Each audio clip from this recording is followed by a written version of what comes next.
السلام علیکم ورحمۃ اللہ وبرکاتہ. الحمد للہ والصلاة والسلام علی رسول اللہ وعلی آلہ واصحابہ اجمعین ومن تبعہم بإحسان الی یوم الدین. اما بعد. طویل عرصے کے بعد ہم پھر اسی کتاب کا انشاءاللہ مطالعہ کریں گے جو ہم تقریباً 3 مہینے پہلے کر رہے تھے، یعنی اللہ کے نبی صلی اللہ علیہ وسلم کے سیرت کے ایسے واقعات جو مشہور ہیں لیکن ان کا کوئی ثبوت نہیں ہے، یا ان کے متعلق جو احادیث ہیں وہ سخت ضعیف ہیں یا موضوع ہیں. تو اسی سلسلے میں انشاءاللہ ہم آج وہ ضعیف احادیث کا مطالعہ کریں گے جو جنگ خندق کے متعلق ہیں، جو جنگ خندق کے بارے میں ہیں. Story number 74. عام طور پر سیرت کا جب ہم مطالعہ کرتے ہیں یا سیرت کی کتابیں پڑھتے ہیں یا سیرت کے تقاریر سنتے ہیں تو کہا یہ جاتا ہے کہ اللہ کے نبی صلی اللہ علیہ وسلم کو جنہوں نے خندق کھودنے کا یعنی گڈھا کھودنے کا یعنی پورے مدینے کی ایک طرف سے بہت لمبا گڈھا خندق کھودنے کا جو مشورہ دیا تھا وہ سلمان الفارسی رضی اللہ عنہ نے دیا تھا. ان کے مشورے پر اللہ کے نبی صلی اللہ علیہ وسلم نے جنگ خندق میں لمبا خندق کھودا.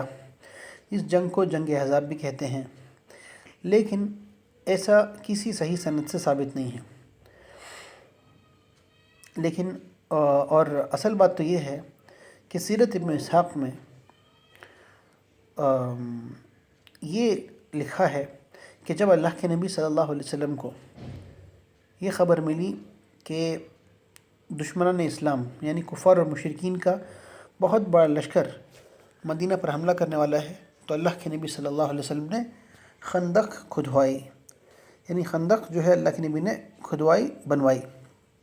لیکن سلمان الفارسی کا اس میں ذکر نہیں ہے.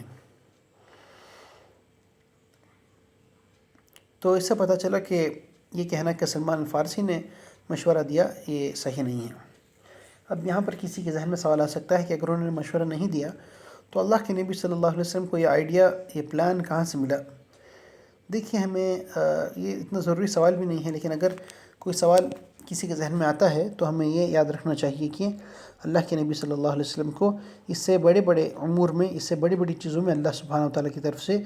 وحی آتی تھی. اللہ کے نبی صلی اللہ علیہ وسلم کو اللہ سبحانہ وتعالیٰ کئی ساری چیزیں قرآن کے علاوہ بتایا کرتا تھا، تو یہ بھی جو ہے اللہ کے نبی صلی اللہ علیہ وسلم کو اللہ سبحانہ وتعالیٰ ہی نے بتایا ہوگا. لیکن یہ کہنا کہ سلمان الفارسی نے بتایا، اس کی کوئی صحیح دلیل نہیں ہے. نمبر 75. سیرت ابن اسحاق میں ایک واقعہ مشہور ہے، اور یہ سیرت کے قصوں میں بتایا بھی جاتا ہے، بیان بھی کیا جاتا ہے کہ جب مسلمان خندق کھود رہے تھے جنگ احزاب کے موقع پر، جنگ خندق کے موقع پر، تو نعمان بن بشیر رضی اللہ عنہ، ان کی بہن، وہ ایک مٹھی بھر کھجور لے کر کے آتی ہے، اور اس کی نیت ہوتی ہے کہ یہ میں اپنے ابا کو اور اپنے ماما کو دے دوں. نعمان بن بشیر کی بہن ایک مٹھی بھر وہ کھجور لے کر کے آتی ہے اس نیت سے کہ اپنے ابا کو اور اپنے ماما کو دے دوں. اللہ کے نبی صلی اللہ علیہ وسلم ان سے یہ کھجور لیتے ہیں اور ان کھجوروں کو ایک چادر پر بچھا دیتے ہیں اور لوگوں کو بلا کر کہتے ہیں کہ آؤ اس میں سے کھاؤ. تو لوگ آتے ہیں اور کھاتے جاتے رہتے ہیں، لیکن کھجور کی تعداد کم نہیں ہوتی، حتیٰ کہ آخر میں جو چادر جس پر کھجور بچھائے گئے تھے اس میں کھجوروں کی تعداد بہت زیادہ ہو جاتی ہے. امام ابن کثیر رحمہ اللہ نے اپنی کتاب البدایہ والنہایہ میں کہا کہ یہ واقعہ منقطع ہے، اس کی سند منقطع ہے، اس کی سند کٹ ہے، ٹوٹی ہوئی ہے، اور اس سے پتہ چلتا ہے کہ واقعہ صحیح نہیں ہے. اسی کے برعکس ایک صحیح واقعہ ہے جو صحیح البخاری میں 4101 4101 نمبر حدیث، اور کئی بار یہ حدیث بخاری میں ریپیٹڈ ہے، کہ جنگ خندق کے موقع پر جابر بن عبداللہ رضی اللہ عنہ نے اللہ کے نبی صلی اللہ علیہ وسلم کو اپنے گھر پر کھانے کے لیے بلایا. اور اللہ کے نبی صلی اللہ علیہ وسلم اور ان کے کچھ ساتھیوں کو بلایا، کچھ صحابہ کو بلایا، لیکن اللہ کے نبی صلی اللہ علیہ وسلم نے کیا کیا کہ جنگ خندق میں، یعنی خندق پر کام کرنے والے جتنے بھی صحابہ تھے ان سبھی کو اللہ کے نبی صلی اللہ علیہ وسلم نے جابر بن عبداللہ رضی اللہ عنہ کے گھر پر دعوت دی،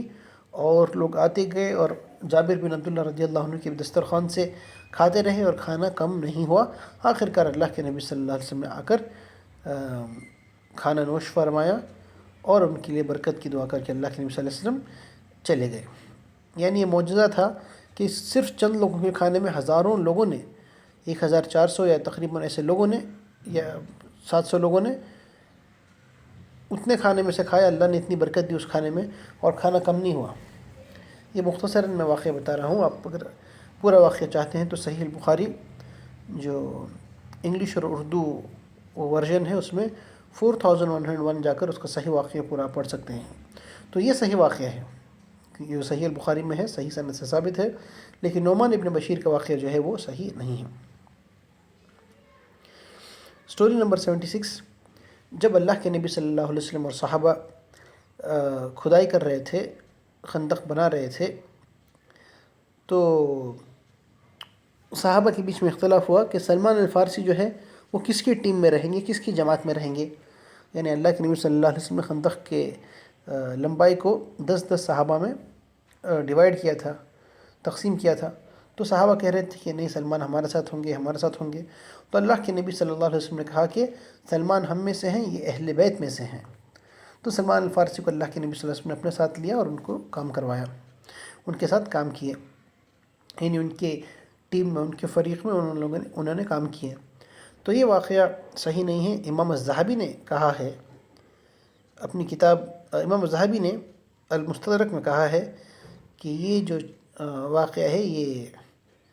صحیح نہیں ہے، اس کی سند کمزور ہے،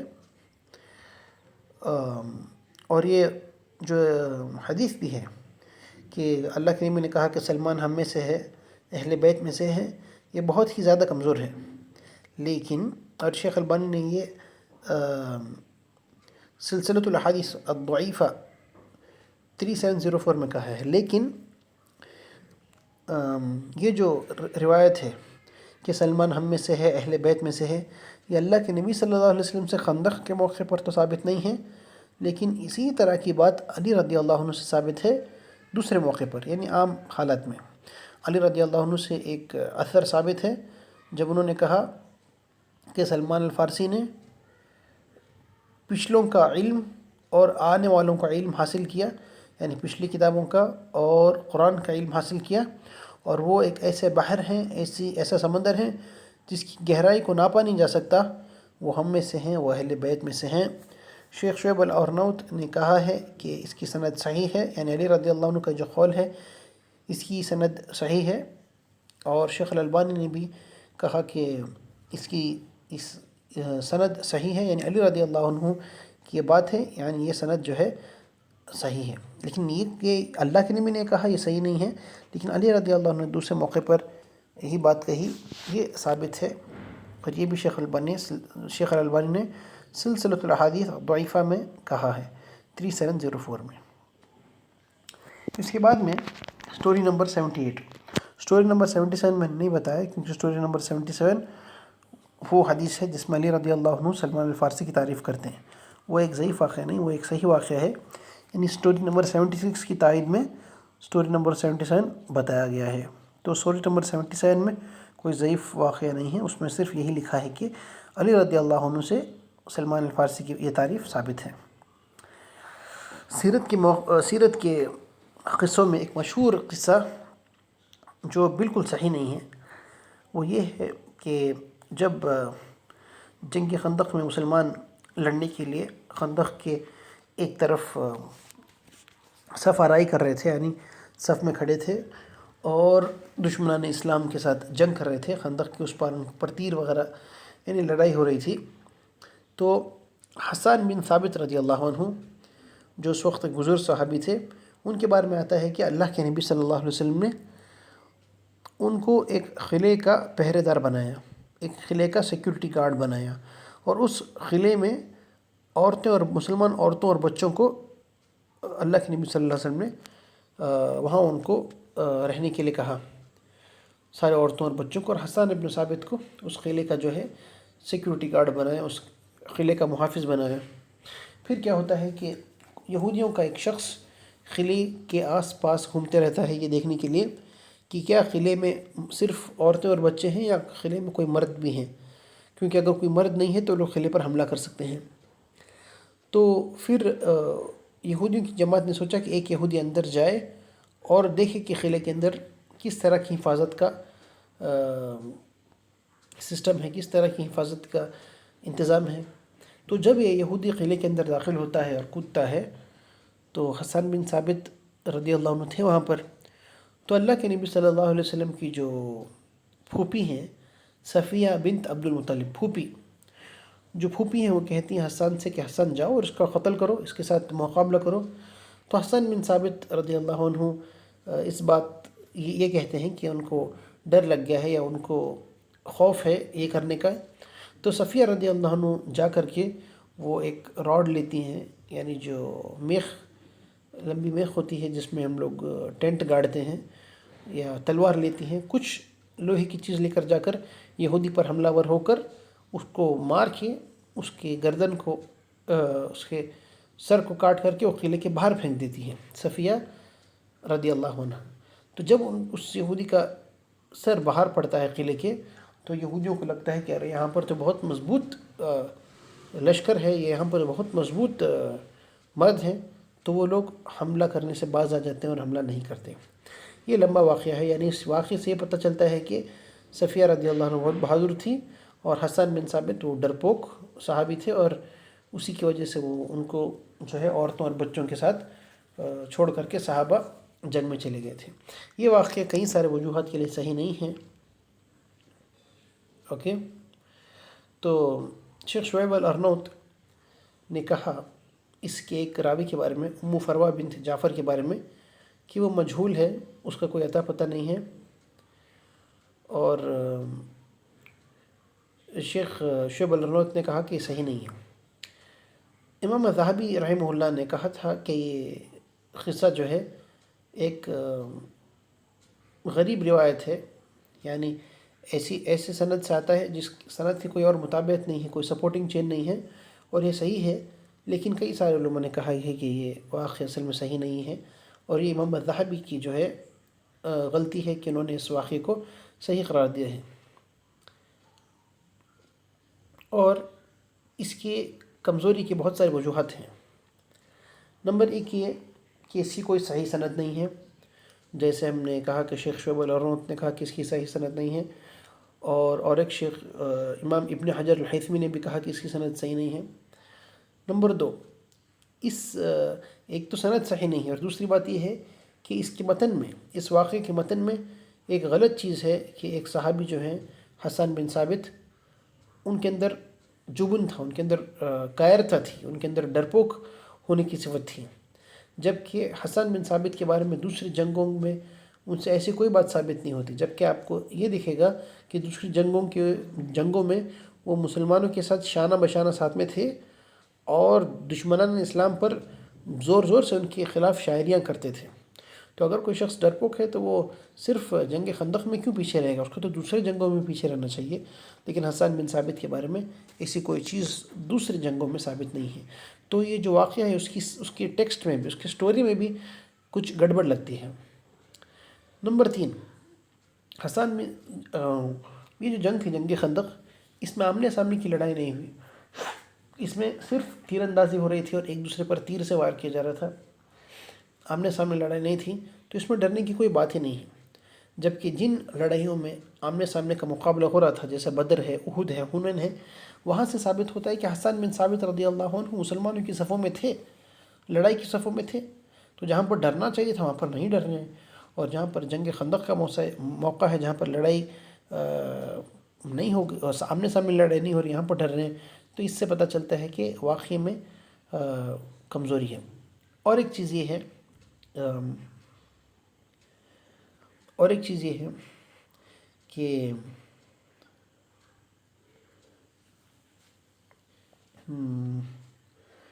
جب جنگ خندق کا موقع ہو رہا تھا جب یہ جنگ خندق ہوئی تو حسان بن ثابت رضی اللہ عنہ کی عمر تقریباً 71 یا 85 سال کی تھی، یا تو 71 ایئرس کے تھے یا 85 ایئرس کے تھے، یعنی بہت بڑی عمر کے صحابی تھے۔ اور اگر ایسی بڑی عمر کے لوگ جنگ میں نہیں جاتے ہیں تو اس سے یہ نہیں کہا جا سکتا کہ وہ ڈرپوک تھے، جیسا کہ واقعی میں دکھایا جا رہا ہے کہ حسان بن ثابت کہہ رہے ہیں کہ میرے پاس اتنی طاقت نہیں ہے یا قوت نہیں ہے، تو اور ان کے اوپر ڈر پوک ہونے کا ایک الزام لگ رہا ہے واقعی میں، تو بھی صحیح نہیں، کیونکہ ان کی عمر اسی وقت تقریباً 71 یا 85 کی تھی، اور اس وقت میں اگر کوئی مسلمان جنگ میں شریک نہ ہو تو اس پر کوئی اللہ سبحانہ و تعالیٰ کی طرف سے یا اللہ کے نبی صلی اللہ علیہ وسلم کی طرف سے کوئی وعید نہیں ہے یا اس میں کوئی برائی نہیں ہے، کیونکہ وہ کمزوری کی حالت میں ہے۔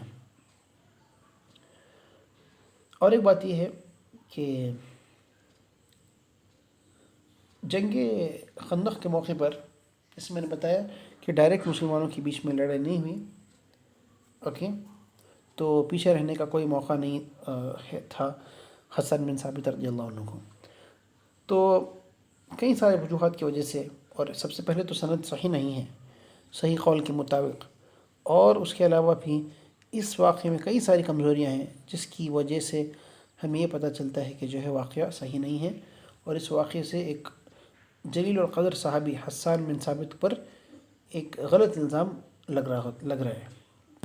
اللہ ہم سب کو نیک ہدایت دے۔ سٹوری نمبر 79، اور یہ انشاءاللہ آج کے لیے آخری ہوگا انشاءاللہ۔ جنگ خندق کے موقع پر، جب جنگ خندق کے خاتمے پر ایک واقعہ بیان کیا جاتا ہے کہ نعیم بن مسعود الاشجعی یہ اسلام قبول کر کے آتے ہیں، اور یہ ایسے شخص ہوتے ہیں جو بنو قریظہ یعنی یہودی اور مشرک دونوں ان کی عزت کرتے ہیں، تو یہ چھپ کے آ کر کے اللہ کے نبی کے پاس اسلام قبول کرتے ہیں، اور اللہ کے نبی ان سے کہتے ہیں کہ تم دھوکے اور چال بازی کے ساتھ جو ہے، اور انہوں نے اللہ کے نبی سے اجازت لی کہ میں کچھ جھوٹ بول کے دونوں کو، یہودی اور مشرکوں کو آپس میں ان کے اختلاف کروا کے ان کو ان کے الائنس کو، ان کے اگریمنٹ کو توڑ دیتا ہوں۔ تو یہ واقعہ مشہور ہے کہ نعیم بن مسعود جاتے ہیں اور یہودیوں کے بیچ میں اور کفار قریش کے بیچ میں اور کفار غطفان کے بیچ میں کچھ جھوٹ کی وجہ سے فساد پیدا کرتے ہیں، جس کی وجہ سے کفار مکہ اور کفار غطفان یہ واپس چلے جاتے ہیں اور بنو قریظہ کے یہودی اکیلے رہ جاتے ہیں۔ تو جنگ میں اللہ کے نبی صلی اللہ علیہ وسلم سے ثابت ہے، بخاری کی روایت ہے کہ جنگ میں دشمن کے ساتھ دھوکہ کرنا یہ جائز ہے، یعنی غلط انفارمیشن سپریڈ کر کے ان کے ساتھ دھوکہ دینا جائز ہے، لیکن یہ واقعہ جو ہے صحیح سند سے ثابت نہیں ہے، یہ صحیح سند سے ثابت نہیں ہے۔ ڈاکٹر مہدی رزق اللہ احمد نے اپنی کتاب السیرہ النبویہ فی ضوء المصادر الاصلیہ، جو انگریزی میں بھی دارالسلام سے چھپی ہے، اچھی کتاب ہے الحمدللہ، انہوں نے اس میں ایک واقعہ بتایا اور اس کے واقعے کی طرف اشارہ کیا کہ اصل میں اللہ کے نبی صلی اللہ علیہ وسلم نے یہ جو شخص تھا نعیم بن مسعود، اس کو اللہ کے نبی صلی اللہ علیہ وسلم نے ایک ایسی بات بتائی جیسے میں آپ کو بتا رہا ہوں کہ نعیم بن مسعود نے آ کر کے اللہ کے نبی صلی اللہ علیہ وسلم سے ایسا بتایا کہ بنو قریظہ اور یہ جو مشرکین ہیں وہ سب ساتھ میں ایک ہو گئے ہیں، مل گئے ہیں، یعنی قوت زیادہ ہو گئی ہے۔ تو اللہ کے نبی صلی اللہ علیہ وسلم نے بتایا کہ ایسا بھی ہو سکتا ہے نا کہ بنو قریظہ کو ہم نہیں اس بات کی طرف مائل کیا ہو کہ تم ان کے ساتھ دھوکہ کرو یا تم ان کے ساتھ اگریمنٹ کرو، یعنی اللہ کے نبی صلی اللہ علیہ وسلم نے ایسی بات کہی جو نہ سچ ہے نہ جھوٹ ہے۔ اللہ کے نبی نے کہا کہ شاید ایسا ہو سکتا ہے کہ بنو قریظہ کو ہم نہیں کہا کہ ایسے سب کام کرو، تو نعیم بن مسعود نے سوچا کہ اللہ کے نبی صلی اللہ علیہ وسلم شاید مشرکین کو دھوکہ دینے والے ہیں، تو اس نے یہ بات جا کر کے جب کفار قریش سے کہا تو قریش نے سمجھا کہ محمد تو کبھی جھوٹ نہیں بولتے، تو شاید محمد نے اشارے میں بول دیا کہ بنو قریظہ محمد کے کہنے پر قریش کے ساتھ اگریمنٹ کر رہا ہے اور قریش کو عین وقت پہ دھوکہ دینے والا ہے، تو پھر قریش اپنی صفوں کو چھوڑ کر کے واپس چلے جاتے ہیں۔ تقریباً ایسا ہی واقعہ ہے۔ اگر آپ صحیح سے اس کے بارے میں جاننا چاہتے ہیں تو ڈاکٹر مہدی رزق اللہ احمد کی جو کتاب ہے the noble biography of the prophet in the light of the original sources, 2 جلدوں میں ہے، اس میں آپ جنگ خندق کے واقعات میں اس کو پڑھ سکتے ہیں انشاءاللہ. لیکن یہ جو واقعہ عام طور پر ہے کہ نعیم بن مسعود نے جا کر بنو قریظہ سے پہلے انہوں نے اسلام قبول کیا، پھر جا کے قریش سے کہا، معاف کیجیے، جا کے انہوں نے بنو قریظہ سے کہا کہ قریش آپ کو دھوکہ دینا چاہتے ہیں، اور پھر بعد میں جا کر قریش سے کہا کہ بنو قریظہ آپ کو دھوکہ دینا چاہتے ہیں. یہ واقعہ صحیح نہیں ہے، صحیح سند سے ثابت نہیں ہے. تو انشاءاللہ آج کے لیے اتنا ہی. اللہ سے امید ہے کہ اللہ توفیق دے کہ ہم لوگ اور بھی پڑھیں اور الحمدللہ اس کتاب کو کمپلیٹ کریں. 79 سٹوریز تک الحمدللہ کمپلیٹ ہو چکی ہیں. یہ کتاب میں جو اصل کتاب ہے ما شاع ولم یثبت فی السیرہ النبویہ، اس میں تقریباً 110 مشہور ضعیف واقعات ہیں. حالانکہ اس کے علاوہ بھی سیرت میں بہت سارے ضعیف واقعات ہیں، لیکن اس میں تقریباً 110 مشہور ضعیف واقعات ہیں. انشاءاللہ وہ پڑھنے کے بعد میں اور کچھ 5-6 مشہور ضعیف واقعات ہیں جن کا میں ذکر کروں گا. اللہ سے دعا ہے کہ اللہ ہم کو قرآن اور سنت پر عمل کرنے کی توفیق دے اور سیرت کو صحیح حدیث کی روشنی میں پڑھنے کی توفیق دے. وأقول قولی ھذا استغفر اللہ لی ولکم.